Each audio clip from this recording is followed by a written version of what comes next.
Caisteal Mhin Gharraidh, bhí a séasamh costan na halapa, mar ina bhí mór an géal son imime glígnachan. Ach, bhí a tuitim as céile bhain nuich a blandiag, a dhéanann sin, cheannaigh neach nuich, Donald Houston, mu ihe glígna idáis. Donald a géirí gumbí a Caisteal a féin clúmór mar sar atrefuidach a géaltach, agus bí codam ag duine a chur seachad oiche neo dá ann san Caisteal. Ann san program seo, bí sin na toirst súlar éachtrú a Caisteal trú na lín sin, an obair mhór ha adol is slá an dú.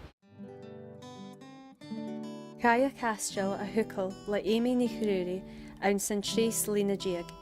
Chur McCain a locáils, a Caisteal bhíd an cuaic diag, agus dábhlíagna as dé sin, chur iad graim ar a Caisteal.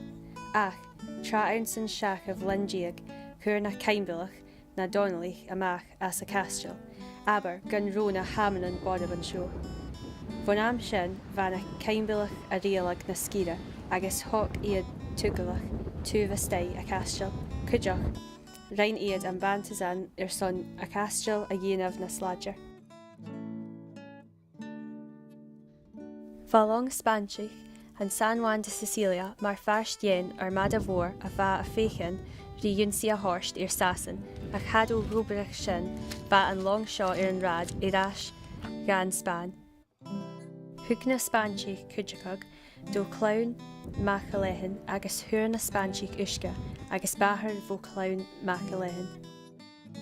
Dúrich iad ann an tóbar mhóra ann an múla.